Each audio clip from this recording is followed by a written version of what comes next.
Hoje vamos começar a refletir sobre as profecias do Papa João 23. A muitos vem a pergunta: o que leva seres santos de alta evolução e até membros da hierarquia planetária, como João 23, a encarnarem na Igreja Católica? A Igreja Católica que representa, junto à Casa Branca dos Estados Unidos, um dos principais núcleos de forças do mal no planeta.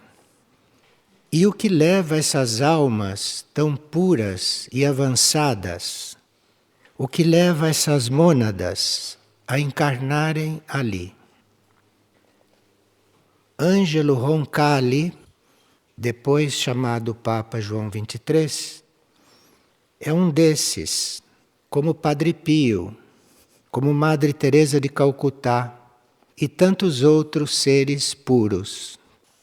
Sendo que João 23 era um membro da hierarquia planetária, não era um simples Papa. Angelo Roncalli, antes de se tornar João 23, teve uma dupla vida.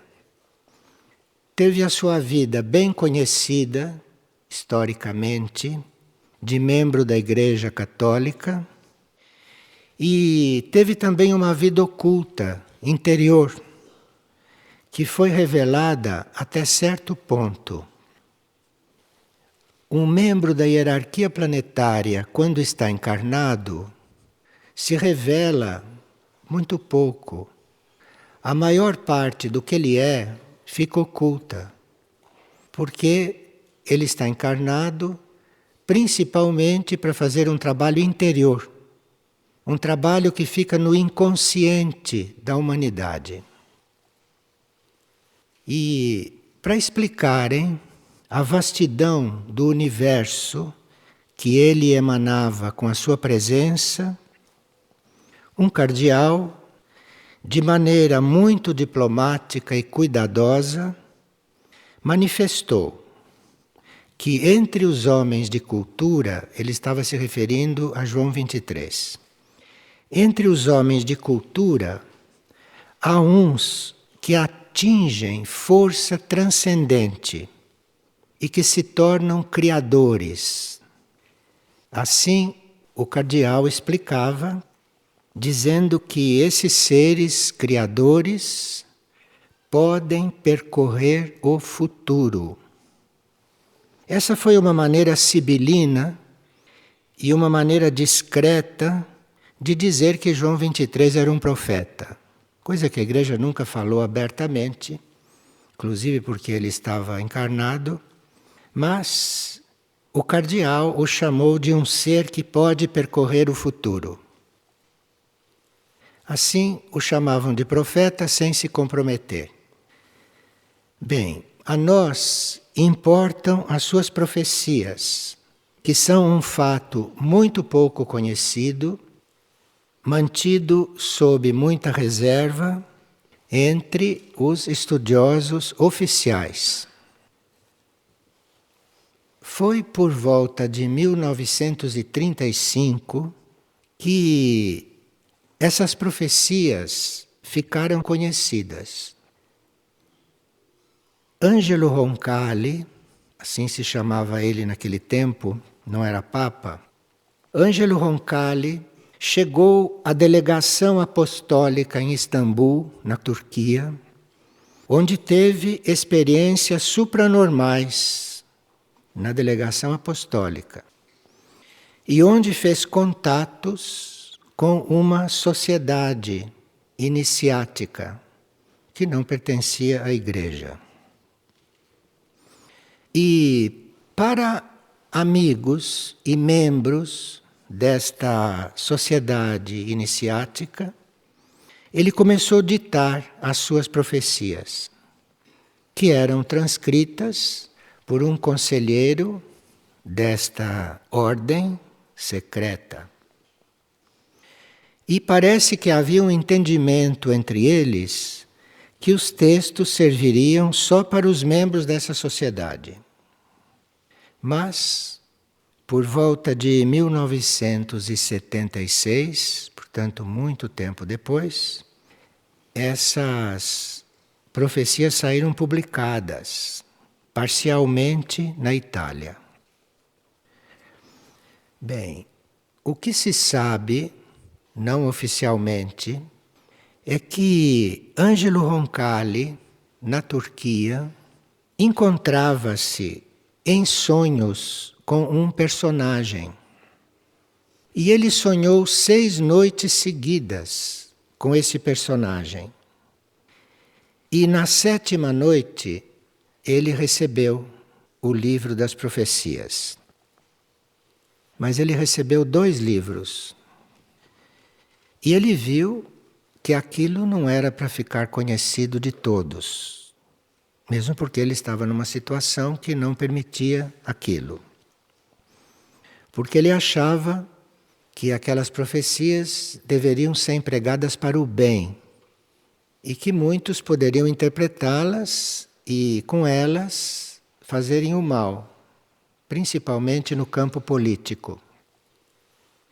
E ele, depois destes sonhos, tentou reproduzir os livros da melhor forma que ele pôde.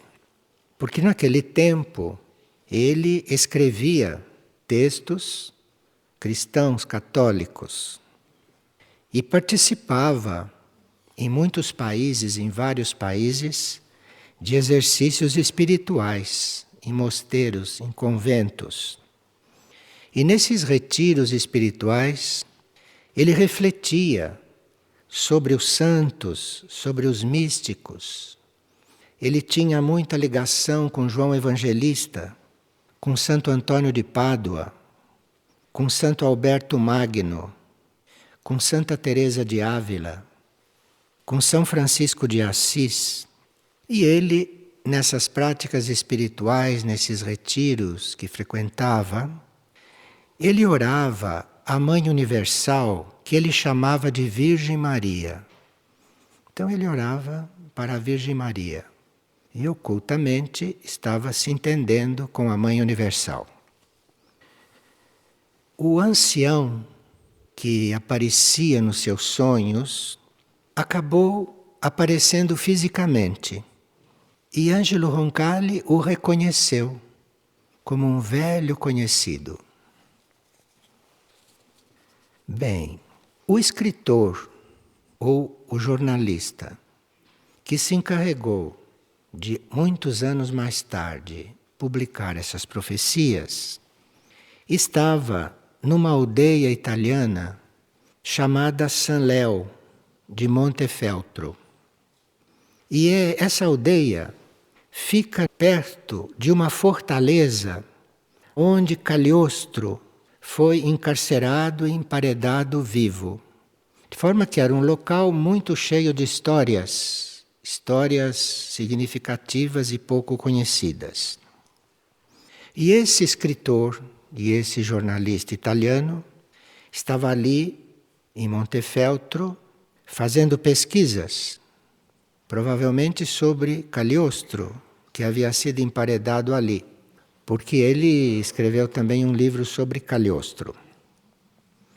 E o escritor estava ali quando um senhor, um ancião, se aproximou dele e não se sabe se foi o mesmo que aparecia a Angelo Roncalli em sonhos tanto antes.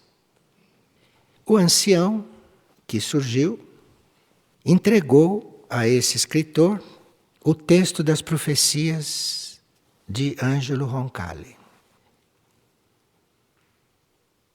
Viu-se que ali, naquele texto, havia muitas referências a fatos políticos, a fatos históricos, a fatos econômicos de vários países.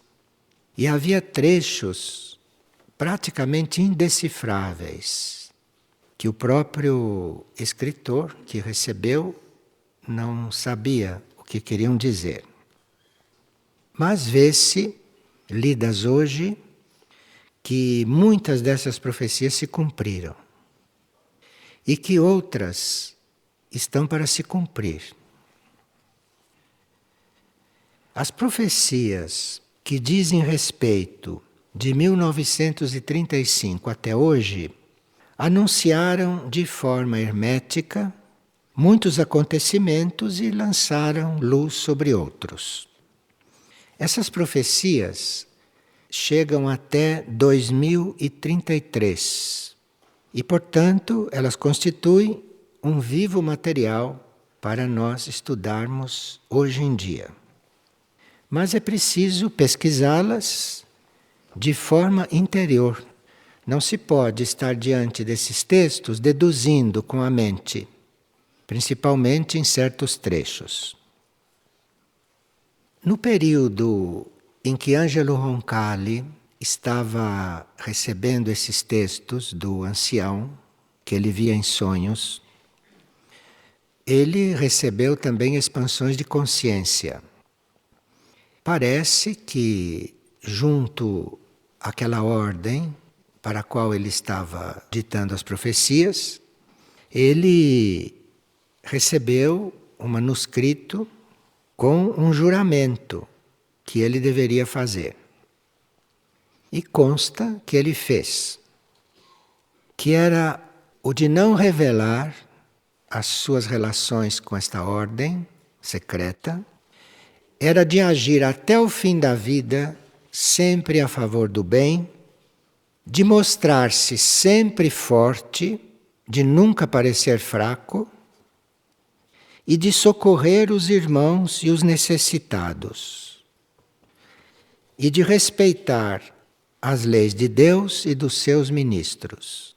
E esta de mostrar-se sempre forte, ele cumpriu à risca, porque foi um dos seres mais torturados pelo processo da morte que se conheceu. E no seu último dia sobre a terra, ele ainda encontrou forças de chegar à janela e de abençoar as milhares de pessoas que estavam lá naquela praça de Roma. Se mostrou forte até o fim, mesmo estando agonizando. E tanto que já no dia seguinte desencarnou. Nessas profecias, o passado e o futuro às vezes se fundem. E quem as lê acha quase impossível separar o que é passado e o que é futuro ali em um mesmo fato. Numa das suas afirmações, as profecias dizem o seguinte: a Virgem Maria aparecerá muitas vezes aos simples e não acreditarão nas suas aparições. Quer dizer, aqueles que não são simples não acreditarão. E realmente isto se deu porque muitas das aparições que houve no planeta, a Igreja não reconheceu. Reconheceu só algumas. Nessas aparições, esta imagem que representava Maria falava dos assuntos como se a humanidade fosse seguir. Ela sabia muito bem que a humanidade não ia praticar o que estava sendo anunciado, como não praticou até hoje. E ela sabia muito bem que todos iriam tomar conhecimento, que todos iriam concordar, iriam repetir, iriam se tornar devotos, mas mudar de vida mesmo ninguém ia mudar. Como não mudaram? E Saint-Germain, que séculos atrás também sabia que estava trabalhando aparentemente inutilmente porque nada ia mudar, Saint-Germain trabalhou até o fim para que a Revolução Francesa não acontecesse, sabendo que ia acontecer. Então, que mistério é esse? Como é que seres proféticos sabem que estão trabalhando aparentemente de forma inútil, porque ninguém vai seguir? A Virgem sabia muito bem que ninguém ia mudar de vida. Saint-Germain sabia muito bem que a Revolução Francesa ia se dar e que aqueles que ele tentava salvar iam ser todos decapitados. E por que isto acontece assim? É uma pergunta. Por que a gente trabalha para aquilo que a gente sabe que não vai acontecer? Qual é a finalidade disto? Por que se faz isto? Se faz isto porque se deixa uma semente. Se faz isto porque esta intenção e este trabalho fica registrado no éter do planeta. Fica registrado como intenção no plano astral planetário. Isto fica impresso na órbita do planeta. E um dia, estas sementes vão germinar. Um dia, isto vai valer para alguma coisa.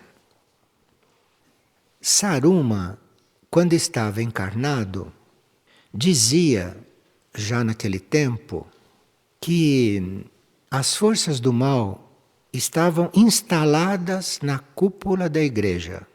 Usava essa expressão. E Angelo Roncalli, nas suas profecias, dizia o seguinte: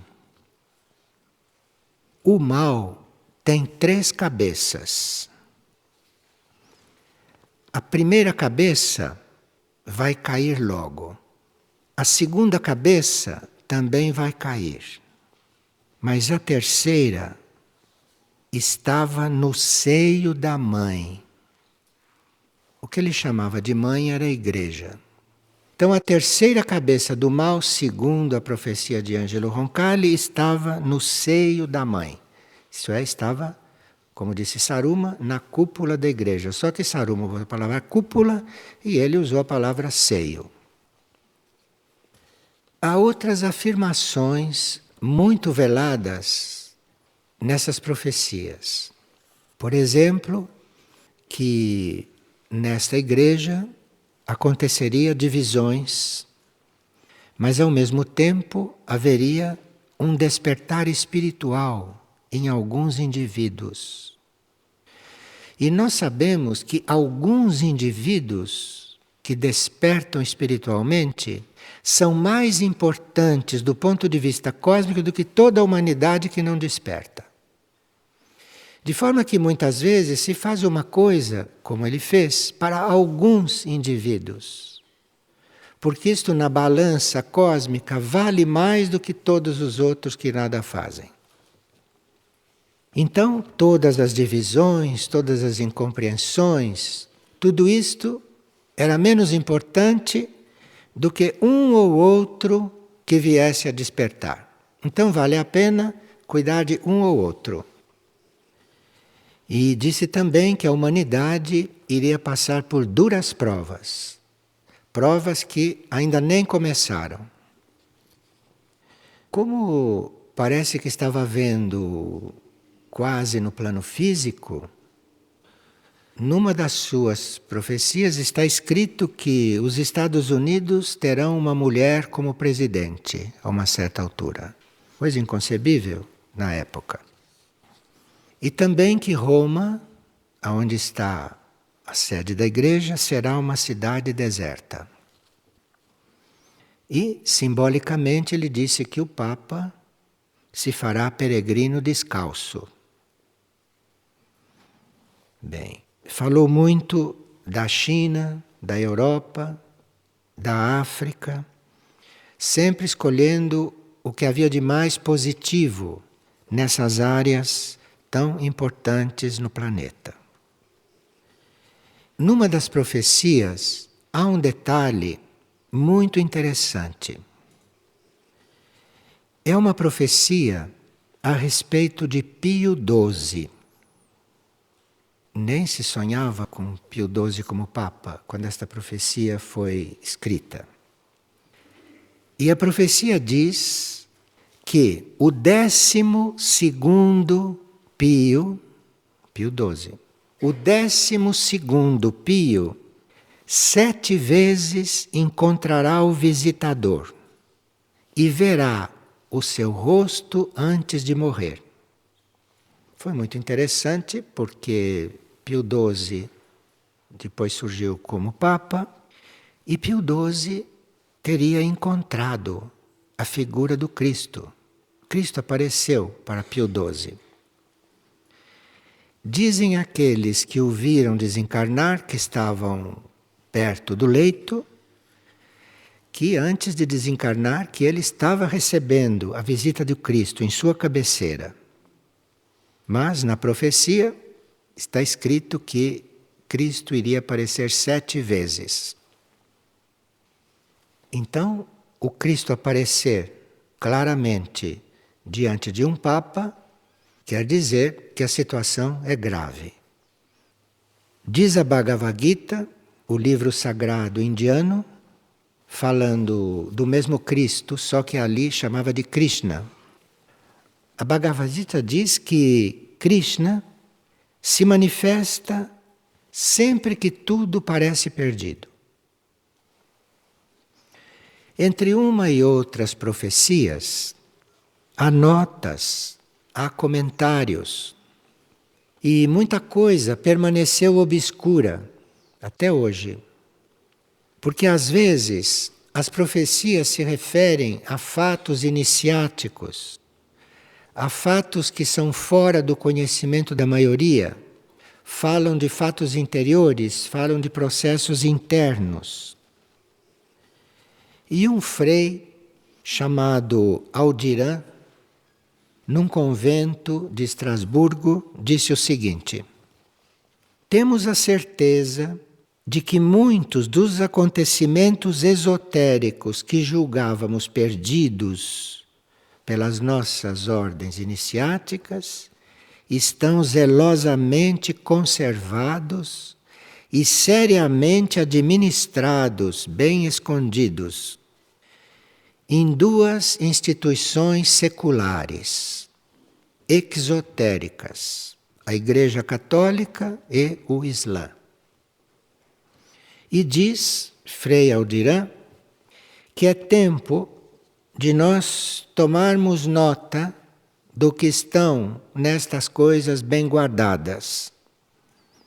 Porque assim desejam aqueles que a manifestaram, aqueles que as mandaram para nós. Nessas partes se diz que haverá muitas crises de vocação. Crises de vocação não é apenas pessoas que não querem ser padres. Crises de vocação são crises entre as pessoas cuja vocação é servir, cuja vocação é devocional. E essas crises de vocação, que seriam muito comuns, muito normais, são crises de nós todos, para nós todos.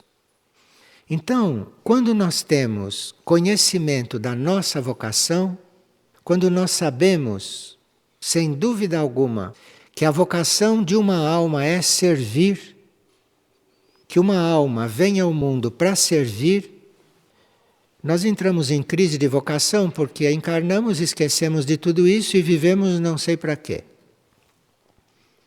E também estava profetizado, e que a igreja compreendeu que era para o âmbito dela, mas não era assim, que haveria muita incompreensão entre os grupos espirituais.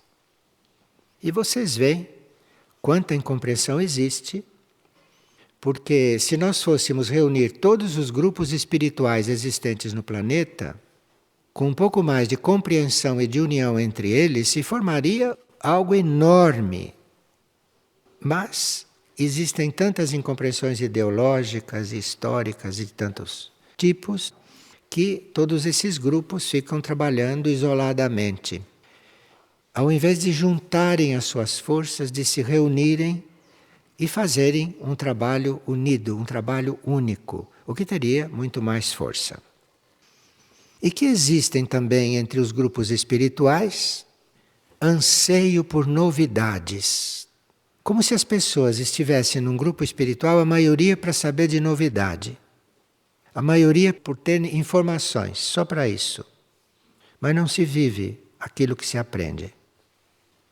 E também que haveria muita intolerância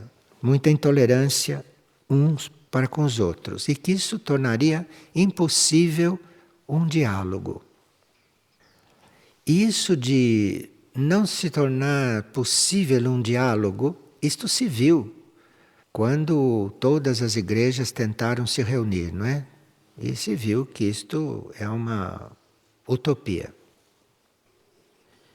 Mas nas profecias de Angelo Roncalli, não? Se diz a uma certa altura que em Roma correrão os cães e a mãe será ligada às cruzadas.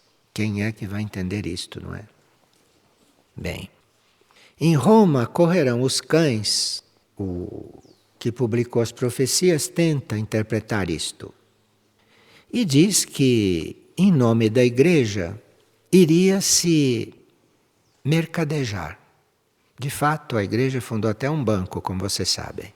Houve tanto roubo que esse banco faliu e aí ela fechou o banco. Então, em nome desta igreja, se mercadejará, se conquistará poder político, em nome da religião, inimigos serão abatidos, em nome dessa ideologia, e seria separado a ação social da igreja daquilo que ela deveria ser. Sim, porque a ação social só de fornecer coisas materiais para os outros, isso está muito longe do que uma ação social deve ser. Porque uma ação social seria você saciar as almas, na medida que você supre outras coisas. Mas se você está suprindo as pessoas de coisas materiais, de coisas mundanas, de coisas físicas e humanas, todo esse lado transcendental deixa de existir nesta ação social. E nas profecias se pergunta: mãe, por que ficas em silêncio? Mãe era a igreja. Mãe, por que ficas em silêncio? E depois que passaram tantos anos, que veio a Segunda Guerra Mundial, se viu o silêncio da igreja diante de tantas coisas, não é? Então, essa pergunta, mãe, por que estás em silêncio? Isso tinha muito a ver com o que ia acontecer.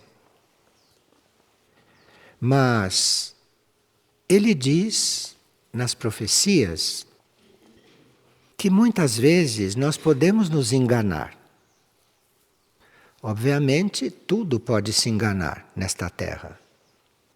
E no texto da profecia está escrito o seguinte: enganar-se pode ser um bem. Quando a gente se engana, quando a gente comete erros, e quando a gente os admite, quando a gente os assume, em vez de ficar justificando, mas a gente os assume e diz: eu errei, sim, foi um erro. Que isto se transforma num bem, na hora que a gente aceita. Aí, as profecias tocam num assunto que ainda não tinha acontecido e que foi muito mais grave do que nós possamos entender. As profecias, falando de um certo Papa que viria e que elas estão se referindo a Paulo VI, as profecias dizem: tolheste o exorcismo do sacramento e viste o vulto de Satã. Porque foi Paulo VI que proibiu a igreja de fazer exorcismo. Porque o exorcismo era um sacramento na igreja. Havia seres exorcistas na igreja. Paulo VI era uma reencarnação de uma grande dama do Renascimento europeu. De forma que Paulo VI não era um ser de tradição espiritual como muitos outros papas, como João XXIII, que era um membro da hierarquia. Paulo VI era a reencarnação de uma grande dama. E foi ele que sucedeu a João 23, e este Paulo VI eliminou o exorcismo como sacramento. Não, fazer exorcismo não é mais sacramento, quer dizer, abriu-se a porta para tudo. Agora, as profecias dizem que depois disso, depois deste que tolheu o exorcismo como sacramento, viria aquele que seria o bendito, bendito, bendito. Ele usa o termo bendito 3 vezes, que foi aquele João Paulo I que viveu só 31 dias. E que Malaquias, um outro profeta, também tinha se referido a este que era puro e que foi Papa 31 dias somente. Malaquias o chamava o Papa da meia-lua, isto é, aquela lua minguante, aquela lua crescente que dura pouco. E assim vão as profecias falando de coisas muito delicadas e por isso não podem ser admitidas oficialmente. Agora, nos abala a todos quando diz o seguinte: não é só a igreja que não cumpre. Ele fala de nós todos e diz: o mundo sente-se seguro ao sorrir. Vocês já notaram, né, que as pessoas sorriem e sorrindo e rindo resolvem tudo. Então, o mundo sente-se seguro ao sorrir. Pedem até que os outros vivam sorrindo, que é para eles se sentirem seguros, esquecerem de que mundo, onde eles estão.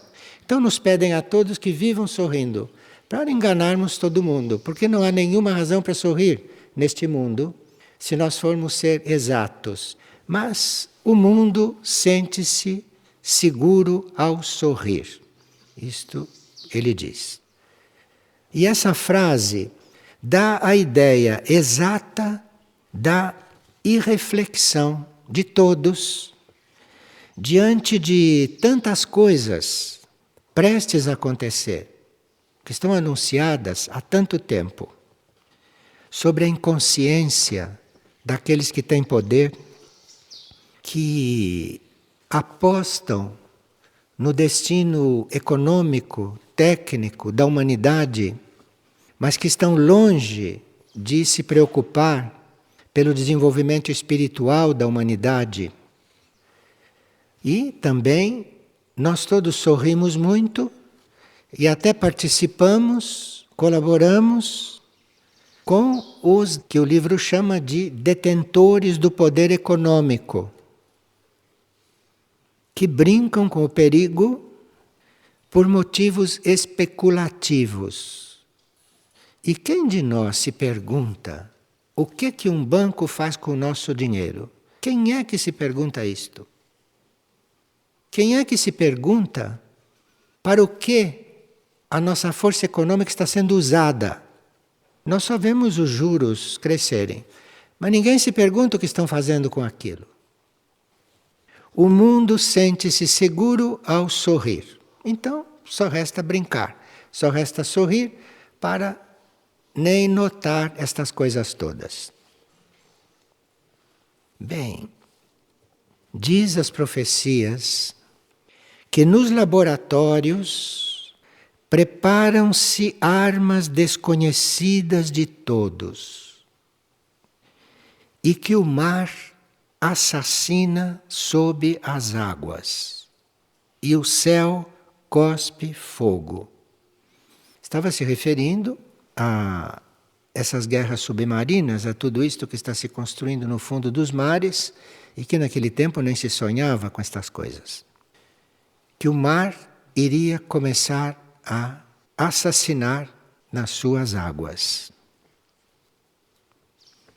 E isso aumentou consideravelmente mesmo nos tempos de paz.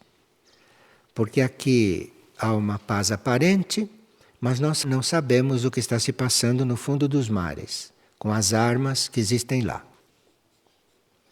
E dizem as profecias uma coisa muito incômoda. diz que abaterão os marionetes do dinheiro, mas não abaterão os donos do dinheiro. Porque o dinheiro tem dono, não? Vocês sabem quem é o dono do dinheiro. E aqueles que são os marionetes podem até ficar abatidos, mas os donos, nesse não se vai tocar até o fim. Então temos que ter muito cuidado, não? Porque isto é uma coisa que não vai desaparecer. Pelo contrário, os donos vão ficar aí. E nós temos que tomar cuidado. Temos que saber lidar com isto como se não lidássemos. Isto é o que se depreende das profecias. E diz as profecias que a grande arma explodirá no Oriente, deixando chagas eternas. Quem se lembra da bomba atômica? Quase ninguém. Eles se lembram da bomba atômica porque querem fazer uma bomba maior. Mas quem de nós, qual é o ser humano que se importou com a bomba atômica? Quem jamais refletiu sobre o que realmente aconteceu ali? Ali aconteceu um fato de uma magnitude que, segundo as profecias, deixará chagas eternas. E quem é que está se incomodando com bomba atômica? E ele diz na profecia que essa bomba foi uma grande covardia diante da carne do mundo. Isto é uma bomba covarde, porque aquilo que ela destrói não podia se defender dela. Aqueles seres que foram desintegrados, porque aquela arma desintegra também, não mata só, desintegra, e pode influir até em certas almas. E isto foi uma covardia à carne do mundo, que não será jamais cancelada. Isso está descrito na profecia. Mas nem tudo é aviso de negatividade para nós ficarmos atentos. As profecias dizem também, disseram naquele tempo, que na terra de Brahma, isto é, na Índia, uma voz era desarmada e que aquela voz na Índia representava a consciência do mundo que nunca morrerá. Ele estava se referindo a Gandhi, quando falava da não violência. Vamos ler isto, porque também nós esquecemos de Gandhi, esquecemos da não violência, vamos recordar. Nem tudo é trevas e negatividade. Na terra de Brahma, uma voz desarmada, quer dizer, uma voz que não tinha armas e que não usava violência para se fazer ouvir. Então era uma voz desarmada. Aquela era a consciência do mundo que nunca morrerá. Apesar do mundo ser o que é, existe no mundo a possibilidade desta voz acontecer. A voz da não violência. Esta nunca vai morrer. E mesmo nos momentos mais importantes, mesmo nos momentos mais violentos, a não violência vai emergir como voz. E nós precisamos estar muito atentas a ela. Precisamos estar habituados a ouvir, porque não estamos muito habituados a ouvir. Para nós ouvirmos uma coisa, precisa que seja um trovão, precisa que seja uma coisa berrando no nosso ouvido. E essa voz da não violência é uma voz desarmada, que faz parte da consciência do mundo. E esta voz continua falando, embora desarmada, mesmo quando os seus porta-vozes são assassinados. Vocês viram que Gandhi foi assassinado, mas a não violência está circulando por aí. Quem quer, ouve esta voz. E isto realmente é um sublime ensinamento. Bem, vamos ver, não, deste rápido resumo, o que nós podemos aproveitar disto. E parece que a não violência é algo muito necessário, porque o que vai acontecer em matéria de purificação planetária, ou que já começou a acontecer, isto usa violência, não violência inconsciente, não violência cega, mas isto usa uma força de primeiro raio para eventualmente abrir a terra, fazer subir as águas, enfim, para purificar tudo isto que está aí para ser limpo. E nós teríamos que não confundir esta força de primeiro raio, não confundir os acontecimentos que virão com esta violência que nós teríamos que ser curados dela, que é esta violência que não está no plano evolutivo. É uma violência que não está aí para construir, mas é uma violência que está aí para dominar, é uma violência que está aí para fazer calar as vozes dos outros e assim por diante. Então, esta não violência é algo a se cuidar. Na próxima vigília nós continuaremos com este assunto, porque este ser, além de outras profecias que nós não vimos hoje, ele deixou um diário íntimo, no qual ele revela como muitas coisas espirituais e internas se deram, nos deixando algumas sugestões para o nosso trabalho individual. Muito obrigado então a todos.